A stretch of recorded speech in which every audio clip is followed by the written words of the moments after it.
Pour la conclusion, j'ai le plaisir d'appeler Serge Castel. Vous êtes délégué interministériel au développement de la vallée de la Seine. Vous avez succédé à Pascal Sanjuan.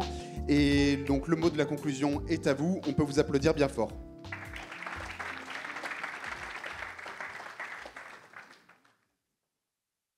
Bien, bonjour à toutes et tous.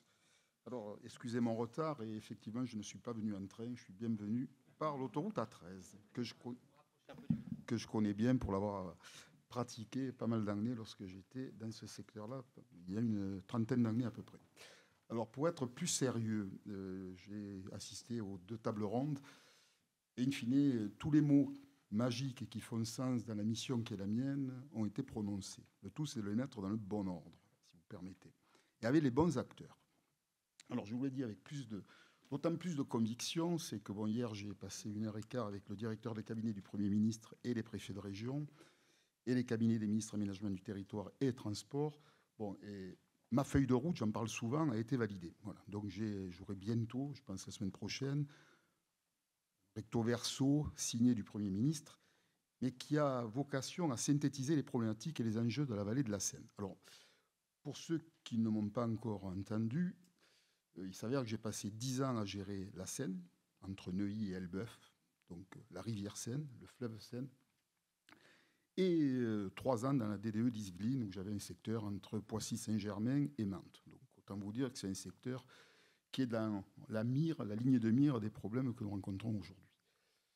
Ce qui m'a beaucoup, entre guillemets, interpellé dans les observations qui ont été les miennes et qui ont fait que j'ai fait une synthèse dans mon projet de la démission, c'est que vu de loin, le paysage est le même. Et vous avez toujours cette Seine majestueuse, cette vallée, qui a fait la richesse des territoires, qui a traversé l'histoire. Mais in fine, quand vous rentrez dans les territoires, ils ont bien changé. Ils ont bien changé au niveau industriel, vous l'aviez souligné. Lorsque j'étais à gérer la Seine, j'étais le premier d'ailleurs, à faire signer deux décrets en Conseil d'État qui préfiguraient les PPRI, donc c'est pour vous dire il y a quelques décennies.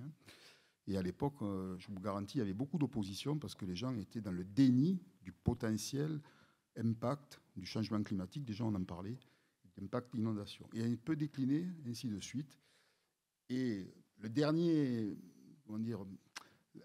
flash qui a été le plus violent pour moi, c'est de rencontrer un territoire. Alors, je parlerai plutôt des Yvelines ou de l'Eure, parce que je les connaissais mieux à l'époque, où, in fine, il y a, pour pas dire de la désindustrialisation, beaucoup de friches, et à l'arrière, les fastes d'un temps industriel porteur, avec une population qui se paupérise, un habitat qui se paupérise, plus de services, plus de commerce, si ce n'est quelques grands centres commerciaux en bordure d'A13.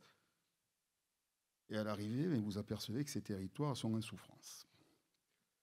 Donc ça nous ramène, et alors vous parliez de M. Ruffnac, j'ai lu pour comprendre les écrits et les réflexions qu'il avait portés.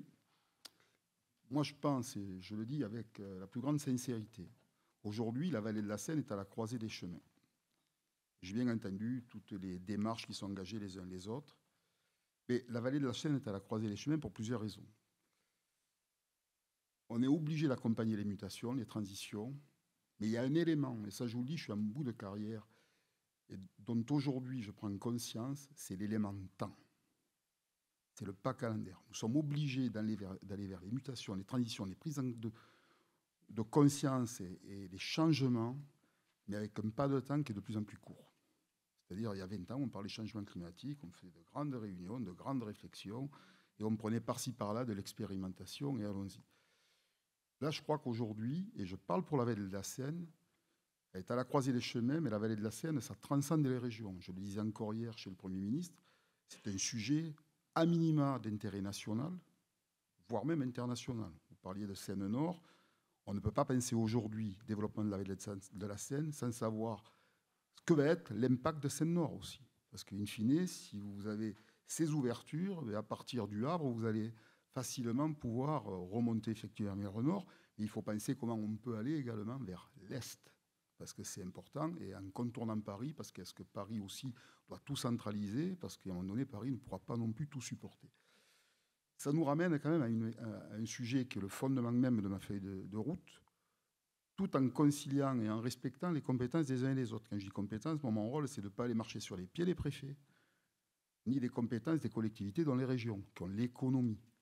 Par contre, c'est d'essayer d'avoir une vision ensemblière, facilitatrice, robuste, de la façon dont il faut s'y prendre pour aménager le territoire. Et je dis bien aménager le territoire.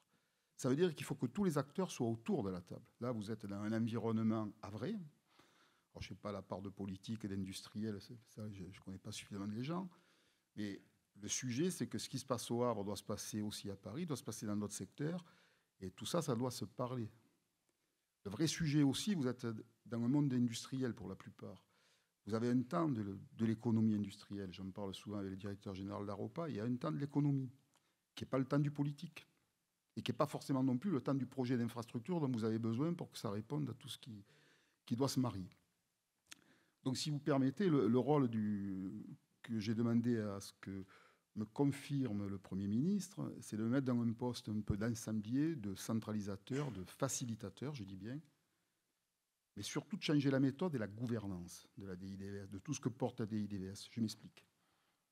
Il faut absolument que l'ensemble des acteurs de la vallée de la Seine, si on veut la développer, en conciliant les usages, je dis bien concilier les usages, se fasse dans la transparence et dans la collaboration.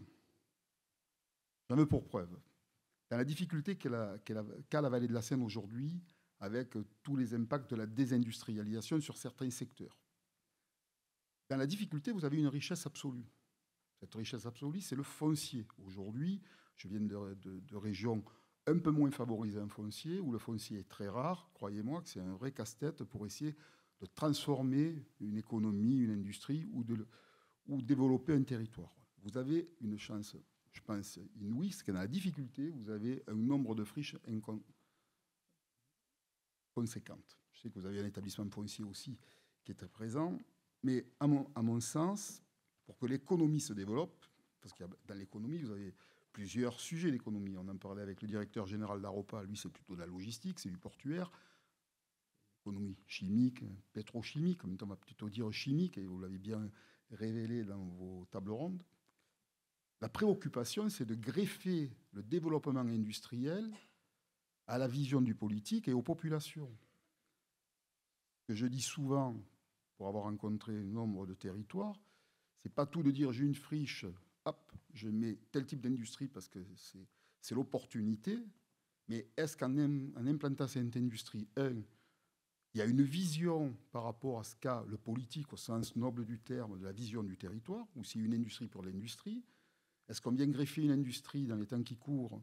C'est uniquement les emplois, mais on ne se préoccupe pas de l'habitat, on ne se préoccupe pas des mobilités, donc de la qualité des vies et des services qu'attendent les uns et les autres.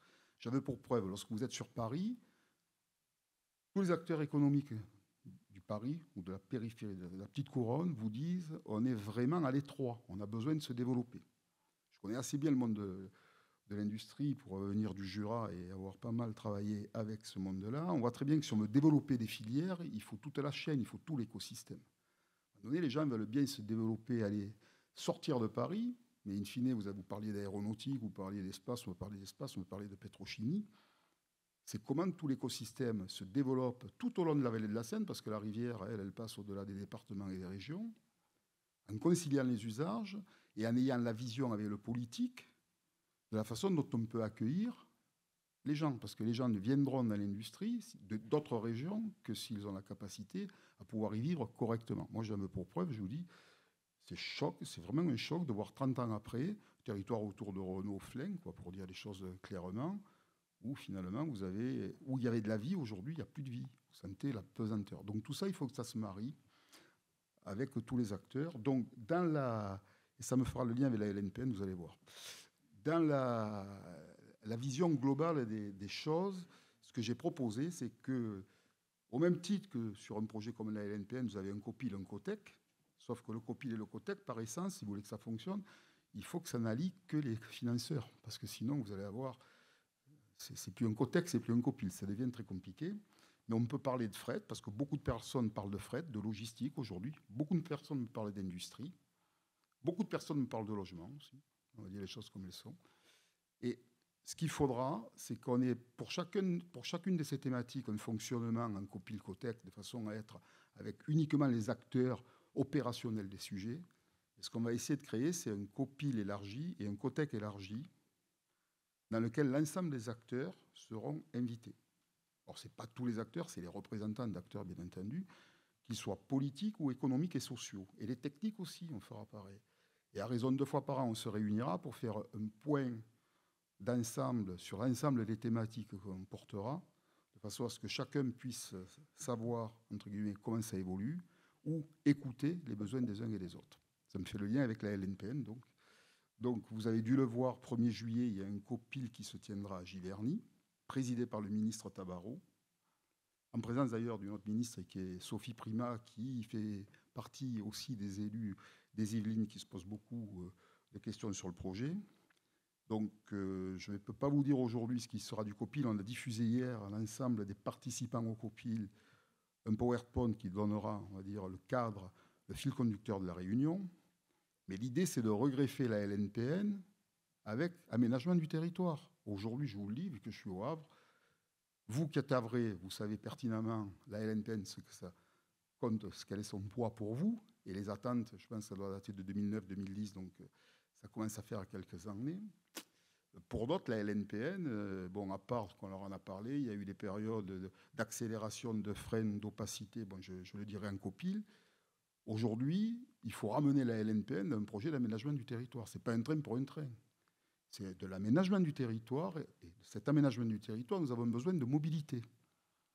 Ce besoin, il est aussi bon, aussi fort pour les Normands qu'il l'est pour les Parisiens. Mais encore faut-il qu'ils comprennent qu'ils ont besoin de mobilité. Ce qui en soi, je pense, est clair.